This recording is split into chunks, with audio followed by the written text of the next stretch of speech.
नमस्कार दोस्तों, आज हम एनसीईआरटी क्लास 11th का हिस्ट्री का चैप्टर 2 पढ़ रहे हैं। इसका कुछ पार्ट पढ़ चुके थे और इसका नेक्स्ट पार्ट पढ़ रहे हैं। इसको पार्ट वाइज पढ़ रहे हैं क्योंकि लेंथी चैप्टर है। ठीक है, तो चलो दोस्तों शुरू करते हैं। हम यहाँ तक पढ़ चुके थे, नेक्स्ट पढ़ रहे हैं। ईसा मसीह के जन्म से लेकर 7वीं शताब्दी के पूर्वार्ध में 630 के दशक तक की अवधि में अधिकांश यूरोप, उत्तरी अफ्रीका, मध्य पूर्व तक के विशाल क्षेत्र में दो सशक्त साम्राज्यों का शासन था। ये दो साम्राज्य रोम और ईरान के थे। रोम तथा ईरान के लोग आपस में प्रतिद्वंदी थे और अपने इतिहास के अधिकांश काल में वे आपस में लड़ते रहे। उनके साम्राज्य एक दूसरे के बिल्कुल पास थे। उन्हें भूमि की एक संकरी पट्टी जिसके किनारे फरात नदी बहा करती थी अलग करती थी। इस अध्याय में हम रोम के साम्राज्य के बारे में पढ़ेंगे, मगर कहीं कहीं प्रसंगवश रोम के प्रतिद्वंदी ईरान का भी उल्लेख करते रहेंगे। यदि आप नीचे दिए गए मानचित्र पर नज़र डालें तो देखेंगे यूरोप और अफ्रीका के महाद्वीप एक समुद्र द्वारा एक दूसरे को अलग किए हुए हैं, जो पश्चिम में स्पेन से लेकर पूर्व में सीरिया तक फैला हुआ है। इस समुद्र को भूमध्य सागर कहा गया है और यह उन दिनों रोम साम्राज्य का हृदय था। रोम का भूमध्य सागर उत्तर तथा दक्षिण की दोनों दिशाओं में सागर के आसपास स्थित सभी प्रदेशों पर प्रभुत्व था। उत्तर में साम्राज्य की सीमा का निर्धारण दो महान नदियों राइन और डैन्यूब से होता था और दक्षिण सीमा सहारा नामक अति विस्तृत रेगिस्तान से बनती थी। इस प्रकार ये देखो,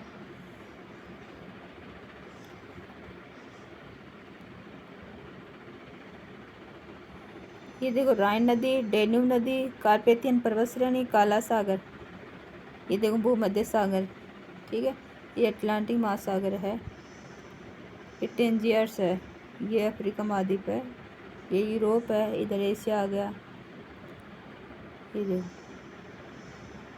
इधर देखो अफ्रीका में नील नदी।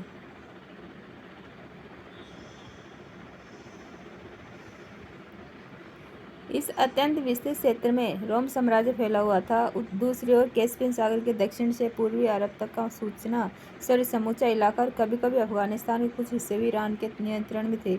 इन दो महान शक्तियों ने दुनिया के उस अधिकांश भाग को आपस में बांट रखा था जिसे चीनी लोग ताचीन, वृत्तर चीन या मोटे तौर पर पश्चिम कहा करते थे। साम्राज्य का आरंभिक काल।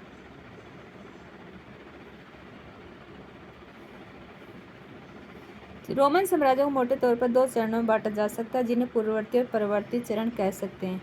इन दोनों चरणों के बीच 3वीं शताब्दी का समय आता है, जो उन्हें दो ऐतिहासिक भागों में विभाजित करता है। दूसरे शब्दों में कहें तो 3वीं शताब्दी का मुख्य भाग था। इस संपूर्ण अवधि को पूर्ववर्ती साम्राज्य और इसके बाद की अवधि को परवर्ती साम्राज्य कहा जा सकता है। दो महाशक्तियों तथा उनसे संबंधित साम्राज्यों में एक बड़ा अंतर यह था कि रोमन साम्राज्य सांस्कृतिक दृष्टि से ईरान की तुलना में कहीं अधिक विविधतापूर्ण था। इस अवधि के दौरान पार्थियाई तथा बाद में ससानी राजवंशों ने ईरान पर शासन किया। जिन लोगों पर शासन हुआ उनमें अधिकतर ईरानी थे। इसके विपरीत रोमन साम्राज्य ऐसे क्षेत्रों तथा संस्कृतियों का एक मिला जुला रूप था, जो कि मुख्यतः सरकार की एक साझी प्रणाली द्वारा एक दूसरे के साथ जुड़े हुए थे। साम्राज्य में अनेक भाषाएं बोली जाती थी, लेकिन प्रशासन के प्रयोजन हेतु लातिनी तथा यूनानी भाषाओं का ही प्रयोग होता था। पूर्वी भाग के उत्तर वर्ग यूनानी भाषा और पश्चिम भाग के लोग लातिनी भाषा बोलते थे और लिखते थे, और इन दोनों भाषाओं के बीच की सीमा रेखा भूमध्य सागर को चीरती हुई उस पार अफ्रीकी प्रांत त्रिपोलितानिया जो कि लातिनी भाषी था, और साइरेनाइका यूनानी भाषी के बीच से जाती थी। जो लोग साम्राज्य में रहते थे वे सभी एकमात्र शासन यानी सम्राट की प्रजा थे, चाहे वे कहीं भी रहते हो और कोई भी भाषा बोलते हो। प्रथम सम्राट अगस्तियन ने 27 ईसा पूर्व में जो राज्य स्थापित किया था उसे प्रिंसिपेंट कहा जाता था। यद्यपि अगस्टाइन एक छत्र शासन और सत्ता का वास्तविक स्रोत है, तथापि इस कल्पना को जीवित रखा गया कि वह केवल एक प्रमुख नागरिक लातिनी भाषा में प्रिंसेप्स था, निरंकुश शासन नहीं था। ऐसा सेनेट को सम्मान प्रदान करने के लिए किया गया था। सेनेट वह निकाय था जिसने उन दिनों में, जब रोम एक रिपब्लिक यानी गणतंत्र सत्ता पर अपना नियंत्रण रखा था। रोम में सेनेट नामक संस्था का अस्तित्व कई शताब्दी तक रहा। वह एक ऐसी संस्था थी जिसमें कुलीन एवं अभिजात वर्गों यानी मुख्यतः रोम के धनी परिवारों का प्रतिनिधित्व था, लेकिन आगे चलकर उसमें इतालवी मूल के जमींदारों को भी शामिल कर लिया गया था।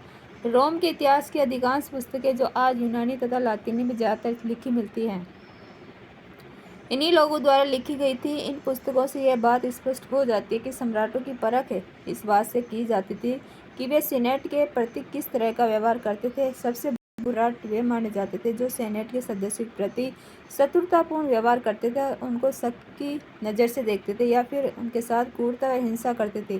कई सेनेटर गणतंत्र युग में लौटने के लिए तरसते थे, किंतु अधिकतर सेनेटरों को यह एहसास जरूर हो गया कि यह असंभव था। सम्राट और सेनेट के बाद साम्राज्यिक शासन की एक अन्य प्रमुख संस्था सेना थी। फारस के साम्राज्य में तो बलात् बढ़ती वाली सेना थी, लेकिन रोम की सेना एक व्यावसायिक सेना थी जिसमें प्रत्येक सैनिक को वेतन दिया जाता था और न्यूनतम 25 वर्ष तक सेवा करनी पड़ती थी। एक वेतनभोगी सेना का होना निस्संदेह रोमन साम्राज्य की अपनी एक खास विशेषता थी। सेना साम्राज्य में सबसे बड़ा एकल संगठित निकाय थी जिसमें 4वीं शताब्दी तक 6 लाख सैनिक थे और उनके पास निश्चित रूप से सम्राटों का भाग्य निर्धारित करने की शक्ति थी। सैनिक वेतन इस साम्राज्य में गणतंत्र रिपब्लिक एक ऐसी शासन व्यवस्था थी जिसमें वास्तविक सत्ता सेनेट नामक निकाय में निहित थी। सेनेट में धनवान परिवारों के एक छोटे से समूह का बोलबाला रहता था जिन्हें अभिजात कहा जाता था। व्यावहारिक तौर पर गणतंत्र अभिजात वर्ग की सरकार का शासन सेनेट नामक संस्था के माध्यम से चलाता था। गणतंत्र 509 ईसा पूर्व से 27 ईसा पूर्व तक चला, लेकिन 27 ईसा पूर्व में जूलियस सीजर के दत्तक पुत्र तथा उत्तराधिकारी ऑक्टेवियन ने उसका तख्ता पलट दिया, सत्ता अपने हाथ में ले ली और ऑगस्टस नाम से रोम का सम्राट बन बैठा। सेनेट की सदस्यता जीवन भर चलती थी और उसके लिए जन्म की अपेक्षा धन और पद प्रतिष्ठा को अधिक महत्व दिया जाता था। बलात् बढ़ती वाली सेना वह होती है जिसमें कुछ वर्गों या समूह के वयस्क पुरुष को अनिवार्य रूप से सैनिक सेवा करनी पड़ती है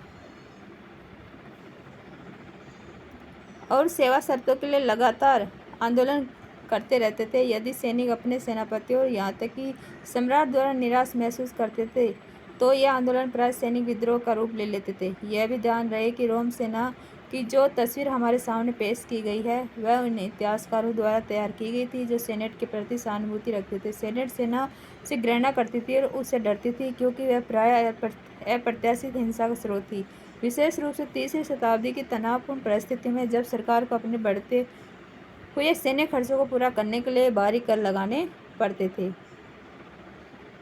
संक्षेप में सम्राट, अभिजात वर्ग और सेना साम्राज्य के राजनीतिक इतिहास में 3 मुख्य खिलाड़ी थे। अलग अलग सम्राटों की सफलता इस बात पर निर्भर करती थी कि वे सेना पर कितना नियंत्रण रख पाते हैं और जब सेनाएं विभाजित हो जाती थी तो इसका परिणाम सामान्यतः गृह युद्ध होता था। एक ऐसे वर्ष 69 ईस्वी को छोड़कर जब एक के बाद एक कुल मिलाकर 4 सम्राट गद्दी पर बैठे। पहली 2 शताब्दियों में कोई गृह युद्ध नहीं हुआ और अपेक्षाकृत शांति बनी रही। सिंहासन यथासंभव पारिवारिक वंशक्रम पर आधारित था। पिता का राज्य पुत्र को मिलता था, चाहे वह यह नैसर्गिक हो अथवा ग्रहण किया हो उत्तराधिकार दत्तक, और सेना भी इस सिद्धांत को पूरी तरह से मानती थी। उदाहरणार्थ टिबेरियस 1437 ईस्वी जो रोम सम्राटों की लंबी कतारों में दूसरा था। प्रिंस पेट की स्थापना करने वाले ऑगस्टस का अपना पुत्र नहीं था, किंतु सत्ता का सहज परिवर्तन सुनिश्चित करने के लिए ऑगस्टस ने उसे गोद ले लिया था। प्रथम 2 शताब्दियों में अन्य देशों के साथ युद्ध भी बहुत कम हुए। ऑगस्टस से टिबेरियस द्वारा प्राप्त किया गया साम्राज्य पहले ही इतना लंबा चौड़ा था कि इसमें और अधिक विस्तार करना अनावश्यक प्रतीत होता था। वास्तव में ऑगस्टस का शासनकाल शांति के लिए याद किया जाता है, क्योंकि इस शांति का आगमन दशकों तक चले आंतरिक संघर्ष सदियों की सैनिक विजय के पश्चात हुआ था। साम्राज्य का प्रारंभिक विस्तार में एकमात्र अभियान सम्राट ट्राजान ने 113 से 17 ईस्वी में चलाया, जिसके द्वारा उसने फ्रान नदी के पार के क्षेत्रों पर निरर्थक कब्जा कर लिया था, लेकिन उसके उत्तराधिकारी ने उन इलाकों को छोड़ दिया।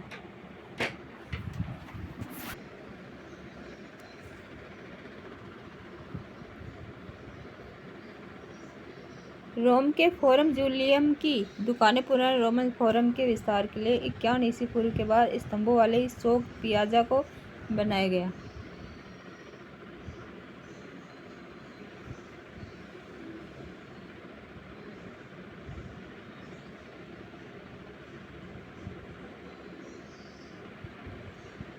सम्राट त्राजान का स्वप्न भारत की विजय।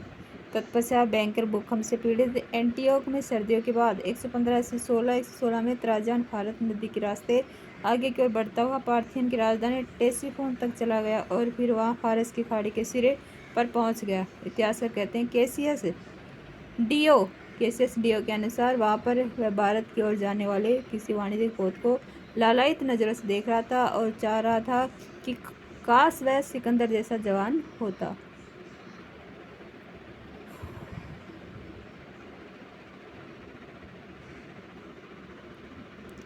इस काल की एक विशेष उपलब्धि यह रही कि रोमन साम्राज्य प्रत्यक्ष शासन का क्रमिक रूप से काफ़ी विस्तार हुआ। इसके लिए अनेक आश्रित राज्यों को रोम के प्रांतीय राज्य क्षेत्र में मिला लिया गया। निकटवर्ती पूर्व ऐसे राज्य से भरा पड़ा था, लेकिन दूसरी शताब्दी के प्रारंभिक वर्षों तक जो राज्य फरात नदी के पश्चिम में रोम राज्य क्षेत्र की ओर पड़ते थे, उन्हें भी रोम द्वारा हड़प लिया गया।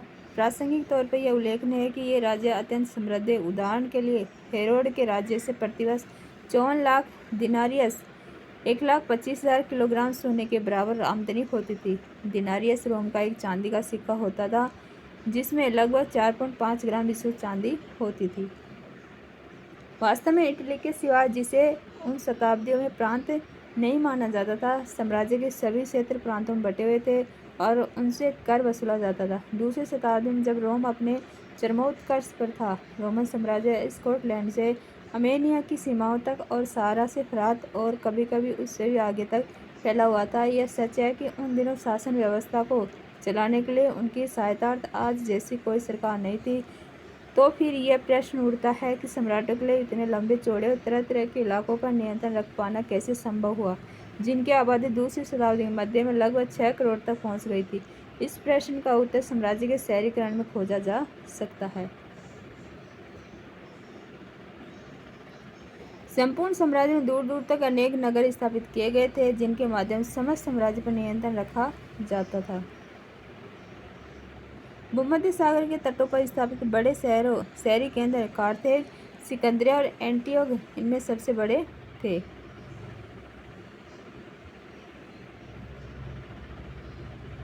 साम्राज्यिक प्रणाली के मूल आधार थे। इन्हीं शहरों के माध्यम से सरकार प्रांतीय ग्रामीण क्षेत्रों पर कर लगाने में सफल हो पाती थी, जिनसे साम्राज्य को अधिकांश धन संपदा प्राप्त होती थी। इसका अर्थ यह हुआ कि स्थानीय उच्च वर्ग रोमन साम्राज्य को कर वसूली और अपने क्षेत्रीय प्रशासन के कार्य में सक्रिय सहायता देते थे।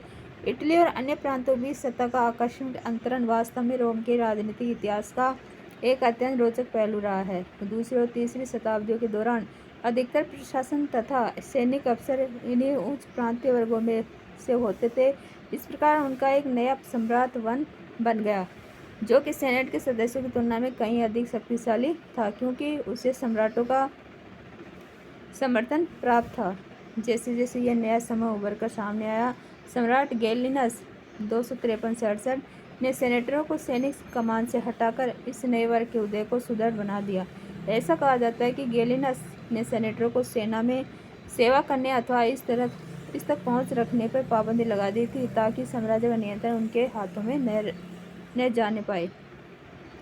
संक्षेप में पहली शताब्दी के बाद वाले वर्षों में और दूसरी शताब्दी के दौरान तथा तीसरी शताब्दी के प्रारंभिक वर्षों में सेना तथा प्रशासन में अधिकाधिक लोग प्रांतों से लिए जाने लगे, क्योंकि इन क्षेत्रों के लोगों को भी नागरिकता मिल चुकी थी, जो पहले इटली तक ही सीमित।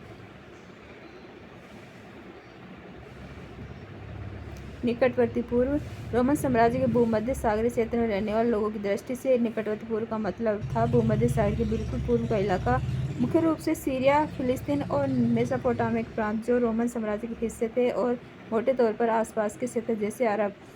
ये स्थानीय राज्य थे जो रोम के आश्रित थे। रोम को भरोसा था कि ये शासक अपनी सेनाओं का प्रयोग रोम के समर्थन में करेंगे और बदले में रोम ने उनका अलग अस्तित्व स्वीकार कर लिया।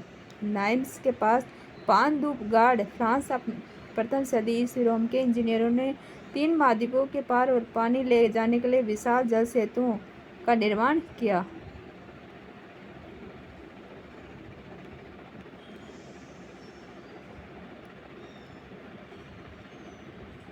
सेनेट पर कम से कम तीसरी शताब्दी तक इतालवी मूल के लोगों का प्रभुत्व बना रहा, लेकिन बाद में प्रांतों से लिए गए सेनेटर बहुसंख्यक हो गए।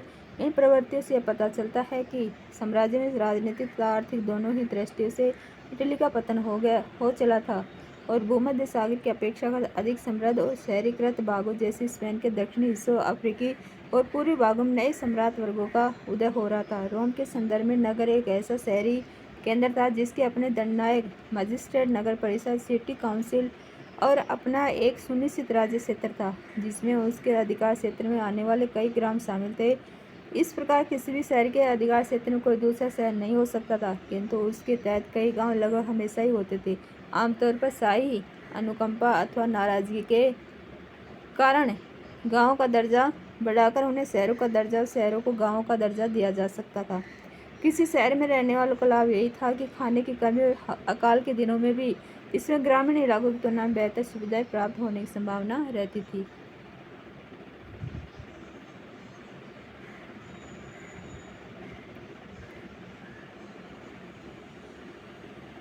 सार्वजनिक स्नान गृह रोम के शहरी जीवन की एक खास विशेषता। जब एक ईरानी शासन ने ऐसे स्नान गृहों को ईरान में शुरू करने का प्रयत्न किया तो उसे वहां के पुरोहित वर्ग के क्रोध का सामना करना पड़ा। जल एक पवित्र वस्तु थी और सार्वजनिक स्नान में उन्हें जल का अपवित्रीकरण दिखता था। शहरी लोगों को उच्च स्तर के मनोरंजन उपलब्ध थे। उदाहरण एक कैलेंडर से हमें पता चलता है कि एक वर्ष में कम से कम 176 दिन वहाँ कोई न कोई मनोरंजक कार्यक्रम या प्रदर्शन अवश्य होता था। रोमन छावनी विंडोनिसा आधुनिक स्विट्जरलैंड में एक रंगशाला प्रथम सदी ईस्वी। इसका प्रयोग सैन्य कवायद और सैनिकों के मनोरंजन का आयोजन हेतु किया जाता था। अब तीसरी शताब्दी का संकट। यदि पहली और दूसरी शताब्दी कुल मिलाकर शांति, समृद्धि तथा आर्थिक विस्तार की प्रतीक थी, तो तीसरी शताब्दी आंतरिक तनाव के पहले बड़े संकेत लेकर सामने आई। 230 के दशक से साम्राज्य ने स्वयं को कई मोर्चों पर जूझता पाया। ईरान में 225 ईस्वी में अपेक्षाकृत एक अधिक आक्रामक वंश उभर कर सामने आया।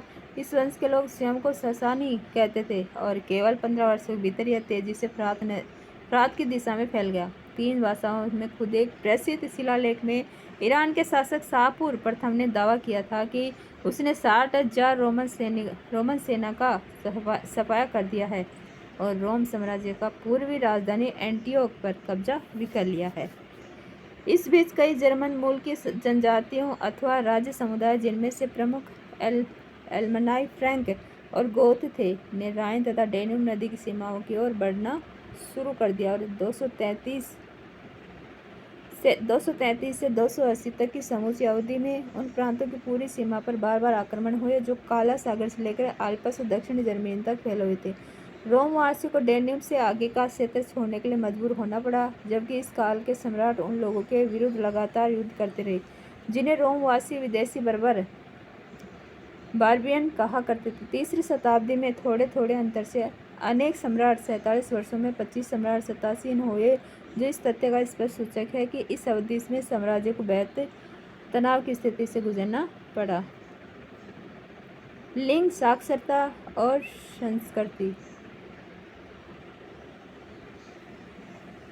रोमन समाज की अपेक्षा अधिक आधुनिक विशेषताओं में से एक विशेषता यह थी कि उन दिनों एकल परिवार, न्यूक्लियर फैमिली का व्यापक रूप से चलन था। वयस्क पुत्र अपने पिता के परिवारों के साथ नहीं रहते थे और वयस्क भाई बहुत कम साझे परिवार में रहते थे। दूसरी ओर दासों को परिवार में सम्मिलित किया जाता था, क्योंकि रोमन वासियों के लिए परिवार की यही अवधारणा थी। सामान्य गणतंत्र के परवर्ती काल प्रथम सदी ईस्वी तक विवाह का रूप ऐसा था कि पत्नी अपने पति को अपनी संपत्ति हस्तांतरित नहीं किया करती थी, किंतु अपने पैतृक परिवार में वह अपने पूरे अधिकार बनाए रखती थी।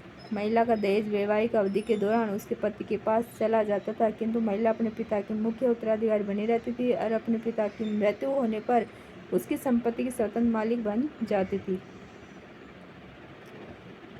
इस प्रकार रोम की महिलाओं को संपत्ति के स्वामित्व पर संचालन में व्यापक कानूनी अधिकार प्राप्त है। दूसरे शब्दों में, कानून के अनुसार पति पत्नी को संयुक्त रूप से एक वित्तीय हस्ती नहीं बल्कि अलग अलग 2 वित्तीय हस्तियां माना जाता था और पत्नी को पूर्ण वैदिक स्वतंत्रता प्राप्त थी। तलाक देना अपेक्षाकृत आसान था और इसके लिए पति अथवा पत्नी द्वारा केवल विवाह भंग करने के इरादे की सूचना देना ही काफी था। दूसरी ओर पुरुष 28, 29, 30, 32 की आयु में विवाह करते, जबकि लड़कियों की शादी 16, 18, 22, 23 साल की आयु में की जाती थी। इसलिए पति और पत्नी के बीच आयु का अंतराल बना रहता था। इससे असमानता को कुछ बढ़ावा मिला होगा। विवाह आमतौर पर परिवार द्वारा नियोजित होते थे और इसमें कोई संदेह नहीं कि महिलाओं पर उनके प्रति अक्सर हावी रहते थे। महान कैथोलिक बिशप ऑगस्टीन, जिन्होंने अपना अधिकांश जीवन उत्तरी अफ्रीका था, ने लिखा है कि उनकी माता की उनके पिता द्वारा नियमित रूप से पिटाई की जाती थी और जिस छोटे से नगर में वे बड़े हुए, वहाँ की अधिकतर पत्नियां इसी तरह की पिटाई से अपने शरीर पर लगी खरोंचें दिखाती रहती थी। अत्यंत पिताओं का अपने बच्चों पर अत्यधिक कानून नियंत्रण होता था, कभी कभी तो दिल दहलाने वाली सीमा तक। उदाहरणार्थ अवांछित बच्चों के मामले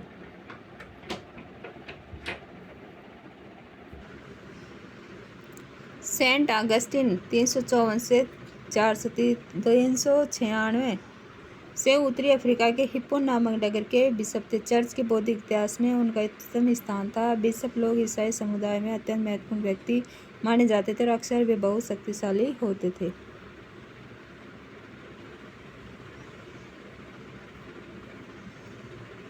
अवांछित बच्चों के मामले में उन्हें जिंदा रखने या मार डालने तक का कानूनी अधिकार प्राप्त था। ऐसी जानकारी मिलती है कि कभी कभी पिता शिशु को मारने के लिए उन्हें ठंड में छोड़ देते थे। साक्षरता की स्थिति क्या थी? यह निश्चित है कि काम चलाऊ साक्षरता की दरें साम्राज्य के विभिन्न भागों में काफ़ी अलग अलग थी। उदाहरणार्थ पोम्पई नगर में, जो 79 ईस्वी में ज्वालामुखी फटने से दफन हो गया था, इस बात का ठोस प्रमाण मिलता है कि वहाँ काम चलाऊ साक्षरता व्यापक रूप में विद्यमान थी। पोम्पई की मुख्य गलियों की दीवारों पर अंकित विज्ञापन और समूचे शहर में अभिलेखन ग्रेफिटी पाए गए हैं। इसके विपरीत मिस्र में आज भी सैकड़ों पेपाइरस बचे हुए हैं, जिन पर अत्यधिक औपचारिक दस्तावेज जैसे कि संविदा पत्र आदि लिखे हुए हैं। ये दस्तावेज आमतौर पर व्यावसायिक लिपिकों द्वारा लिखे जाते थे। ये दस्तावेज अक्सर हमें यह बताते हैं कि अमुक व्यक्ति क अथवा ख पढ़ या लिख नहीं सकता, किंतु यहाँ भी साक्षरता निश्चित रूप से कुछ वर्गों के लोगों में अपेक्षाकृत अधिक व्यापक थी, जैसे कि सैनिकों, फौजी अफसरों और संपदा प्रबंधों में थी। रोमन साम्राज्य में सांस्कृतिक विविधता कई रूपों एवं स्तरों पर दिखाई देती है, जैसे धार्मिक संप्रदाय तथा स्थानीय देवी देवताओं की भरपूर विविधता, बोलचाल की अनेक भाषाएं, वेशभूषा की विविध शैलियाँ, तरह तरह के भोजन, सामाजिक संगठनों के रूप, जनजाति और अन्य, यहाँ तक कि उनकी बस्तियों के अनेक रूप। अरामाइक निकटवर्ती पूर्व कम से कम फरात के पश्चिमी का प्रमुख भाषा समूह था। मिस्र में काप्टिक, उत्तरी अफ्रीका में प्यूनिक तथा बर्बर और स्पेन तथा उत्तरी पश्चिम में केल्टिक भाषा बोली जाती थी, परंतु इनमें बहुत सी भाषाएं संस्कृत या पूर्णतः मौखिक थी। वे कम से कम तब तक मौखिक रही जब तक उनके लिए एक लिपि का आविष्कार नहीं किया गया। उदाहरणार्थ अर्मीनियाई भाषा का लिखना भी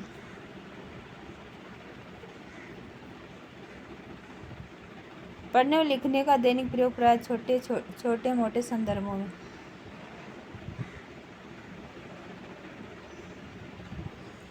एडेसा में पिचकारी 2वीं सदी ईस्वी सीरिया के इस अभिलेख से पता चलता है कि यहाँ जो लोग दिखाए गए हैं वे राजा अबगर की पत्नी तथा परिवार के सदस्य हैं। पोम्पई एक मदिरा व्यापारी का भोजन कक्ष, कमरे की दीवारों पर मिथक पशु बनाए गए हैं।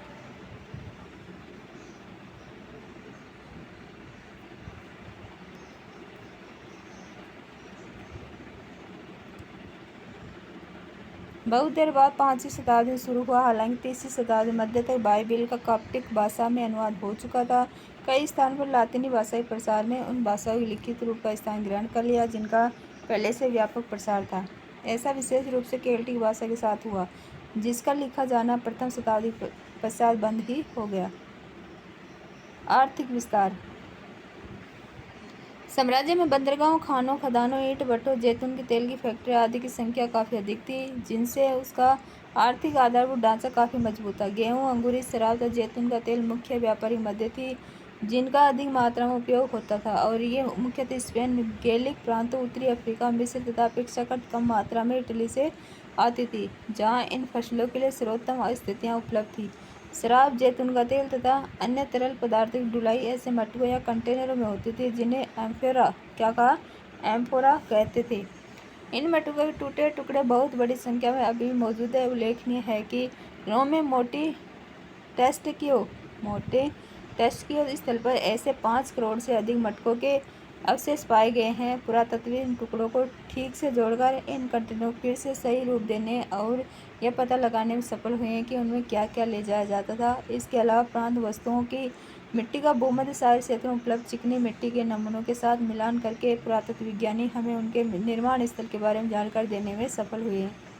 इस प्रकार हम अब कुछ विश्वास के साथ एक उदाहरण के रूप में कह सकते हैं कि स्पेन में जैतून का तेल निकालने का उद्यम 140 से 160 ईस्वी के वर्षों में अपने चरमोत्कर्ष पर था। उन दिनों स्पेन में उत्पादित जैतून का तेल मुख्य रूप से ऐसे कंटेनरों में ले जाया जाता था जिन्हें ड्रेसल बीज कहते थे।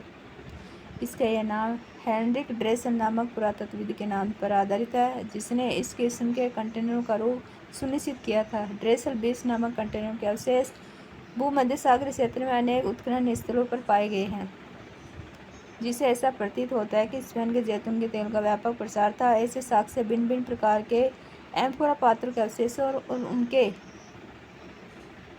मिलने के स्थानों के बल पर पुरातत्वविद यह बता सके हैं। फ्रांस के दक्षिणी तट के पास पोतबंग पहली शताब्दी ईस्वी में एम्फोरा इतालवी है, जिन पर फोंडी झील के निकट के उत्पादक की मोहर लगी हुई है। ये देखो एम्फोरा ये है।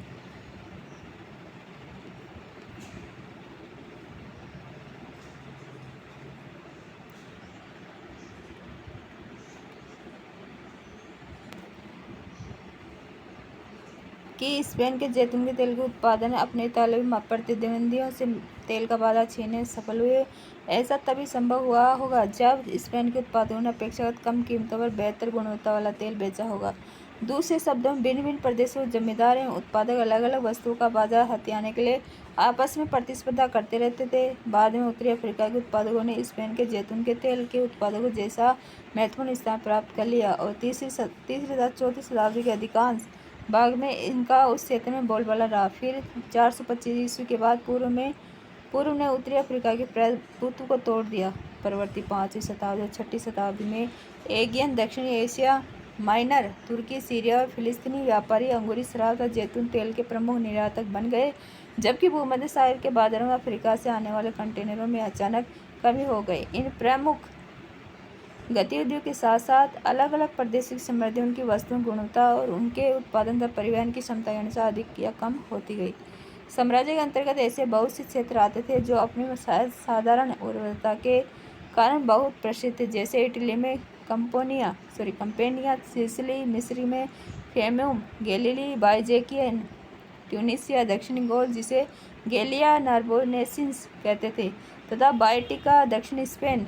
स्ट्रोबो तथा प्लिनी जैसे लेखकों के अनुसार ये सभी प्रदेश साम्राज्य के घनी आबादी वाले और सबसे धनी भागों में से कुछ थे। सबसे बढ़िया किस्म की अंगूरी शराब कैंपेनिया से आती थी। कहाँ से? कैंपेनिया। सिसिली और बाइजेकियन रोम को भारी मात्रा में गेहूं का निर्यात करते थे। गैलिनी में गहन खेती की जाती थी। इतिहासकार जोसिफस ने लिखा है, प्रदेशवासियों ने जमीन के एक एक इंच टुकड़े पर खेती कर रखी है। और स्पेन का जैतून का तेल स्पेन के दक्षिण में गुआडलक्विविर नदी के किनारों के साथ साथ बसी अनेक जमींदारियों फंडी से आता था। दूसरी ओर रोम क्षेत्र के अनेक बड़े बड़े हिस्से बहुत कम उन्नत अवस्था में, उदाहरणार्थ नुमिडिया, आधुनिक अल्जीरिया के देहाती क्षेत्रों में ऋतु प्रवास ट्रांसहुमेंस व्यापक पैमाने पर होता था। चरवाहे तथा अर्ध यायावर अपने साथ में यवन आकार की झोंपड़ियाँ, जिन्हें मेपालिया कहते थे, उठाए इधर उधर घूमते फिरते थे। लेकिन जब उत्तरी अफ्रीका में रोमन जागीरों का विस्तार हुआ तो वहाँ चारागाहों की संख्या में भारी कमी आई और खानाबदोश चरवाहों की आवाजाही पहले से अधिक नियंत्रण हो गई। स्पेन में भी उत्तरी क्षेत्र बहुत कम विकसित था। और इसमें अधिकतर केल्टिक वासी किसानों की आबादी थी जो पहाड़ियों की चोटियों पर बसे गांवों में रहते थे। इन गांवों का कैस्टेला कैस्टेला कहा जाता था। जब हम रोम साम्राज्य के बारे में सोचने समझने का प्रयास करें तो हमें इन असमानताओं को कहीं नहीं भूलना चाहिए। हमें यह भी ध्यान रखना चाहिए कि हम यह नहीं मान बैठे कि यह एक प्राचीन दुनिया थी। इसलिए उस समय के लोगों का सांस्कृतिक आर्थिक जीवन आदिम या पिछड़ा हुआ था, लेकिन स्थिति इसके कुछ विपरीत थी। भूमध्य सागर के आसपास पानी की शक्ति का तरह तरह से इस्तेमाल किया जाता था। इस काल में जल शक्ति से मिले चलाने की प्रौद्योगिकी में खासी प्रगति हुई। स्पेन की सोने और चांदी की खानों में जल शक्ति से खुदाई की जाती थी और पहली तथा दूसरी शताब्दी में बड़े भारी औद्योगिक पैमाने पर इन खानों से खनिज निकाले जाते थे। उस समय उत्पादकता का स्तर इतना ऊंचा था कि 19वीं शताब्दी तक यानी कि लगभग 1700 वर्षों से बाद भी ऐसे उत्पादन के स्तर देखने को नहीं मिलते हैं। उस समय सुगठित वाणिज्यिक और ऋतु प्रवास से तात्पर्य है ऊंचे पहाड़ी क्षेत्रों और नीचे के मैदानी इलाकों में भेड़ बकरियां तथा अन्य जानवरों को चराने के लिए चारागाहों की खोज के ग्वालों तथा चरवाहों का मौसम के अनुसार वार्षिक आवागमन। वाणिज्यिक और बैंकिंग व्यवस्था थी और धन का व्यापक रूप से प्रयोग होता था। इन सभी बातों से यह संकेत मिलता है कि हमें रोम का समुन्नत अर्थव्यवस्था कम आंकने की प्रवृत्ति कितनी अधिक है। अब दास प्रथा और श्रम संबंधी मुद्दों पर विचार कर लेना प्रासंगिक होगा। दासों के प्रति व्यवहार।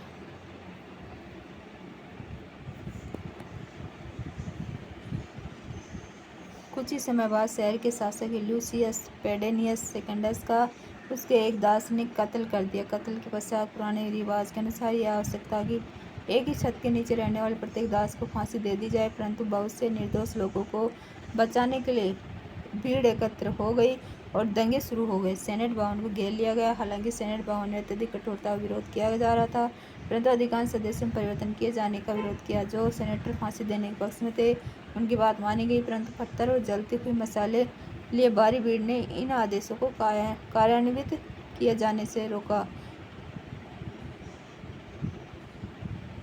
नीरो ने अभिलेख द्वारा इन लोगों को फटकार लगाई। उन सारे मार्गों पर सेना लगा दी गई जहां सैनिकों के साथ दोषियों को फांसी पर चढ़ाने के लिए ले जाया जा रहा था। इतिहासकार है टेसिटस। आरंभिक साम्राज्य का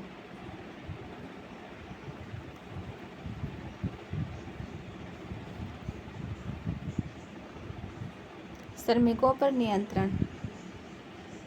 भूमध्य सागर और निकटवर्ती पूर्व पश्चिमी एशिया दोनों ही क्षेत्रों में दासता की जड़ें बहुत गहरी थी और 4वीं शताब्दी में ईसाई धर्म ने राज्य धर्म बनने के बाद भी इस गुलामी की प्रथा को कोई गंभीर चुनौती नहीं दी। इसका अर्थ यह नहीं है कि रोम की अर्थव्यवस्था में अधिकांश श्रम दासों द्वारा ही किया जाता था। तथापि यह बात गणतंत्र काल में इटली के मामले में सही हो सकती है, जहाँ अगस्टस के शासनकाल में इटली की कुल 75 लाख की आबादी में 30 लाख दास थे, किंतु समग्र साम्राज्य में ऐसी स्थिति नहीं थी। उन दिनों दासों को पूंजी निवेश की दृष्टि से देखा जाता था। कम से कम रोम के एक लेखक ने तो जमींदारों को ऐसे संदर्भ में उन गुलामों का इस्तेमाल न करने की सलाह दी जहां फसल की कटाई के लिए उनकी बहुत बड़ी संख्या में आवश्यकता हो अथवा जहां स्वास्थ्य को मलेरिया जैसी बीमारियों से नुकसान पहुंच सकता हो। ऐसे विचार दासों के प्रति सहानुभूति पर नहीं बल्कि हिसाब किताब पर आधारित थे। एक और जहां उच्च वर्ग के लोग दासों के प्रति प्रायः क्रूरतापूर्ण व्यवहार करते थे, वहीं दूसरी ओर साधारण लोग इनके प्रति कहीं अधिक सहानुभूति रख सकते थे। नीरो के शासनकाल में घटी एक प्रसिद्ध घटना के बारे में देखिए। एक इतिहासकार क्या कहता है। हाशिए पर बॉक्स में जब पहली शताब्दी में शांति स्थापित होने के साथ लड़ाई झगड़े कम हो गए तो दासों की आपूर्ति में कमी आने लगी और दास श्रम का प्रयोग करने वालों को दास प्रजनन, सेल्फ ब्रीडिंग अथवा वेतनभोगी मजदूरों जैसे विकल्पों का सहारा लेना पड़ा। वेतनभोगी मजदूर सस्ते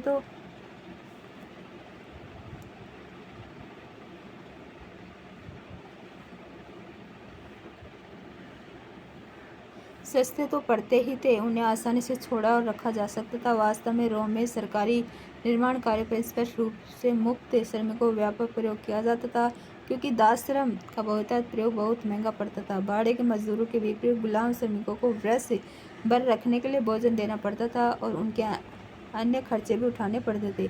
जिससे इन गुलाम श्रमिकों को रखने की लागत बढ़ जाती थी। इसलिए संभवतः बाद की अवधि में कृषि क्षेत्र में अधिक संख्या में गुलाम मजदूर नहीं रहे। कम से कम पूर्वी प्रदेशों में तो ऐसा ही हुआ।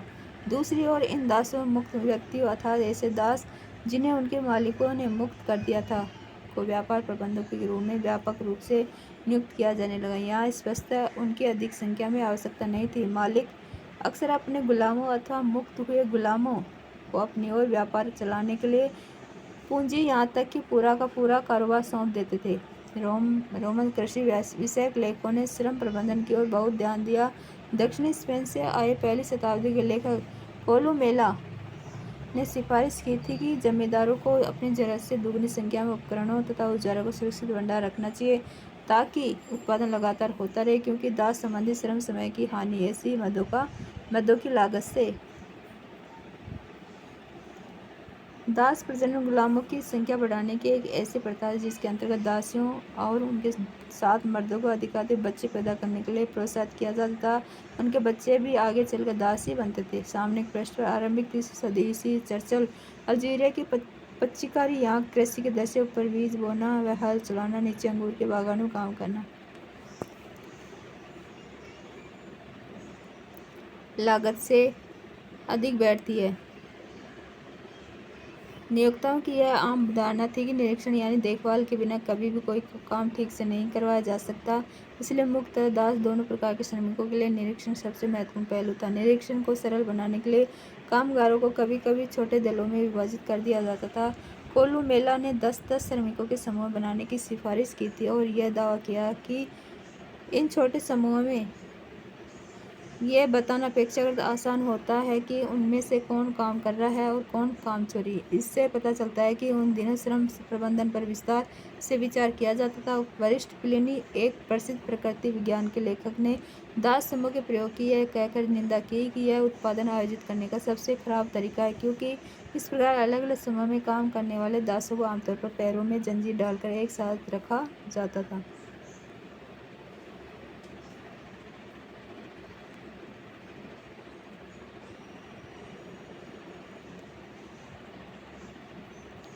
दोस्तों आज यहीं तक पढ़ेंगे, ठीक है, और एक पार्ट और बनेगा, फिर हमारा चैप्टर कंप्लीट हो जाएगा। Thank you.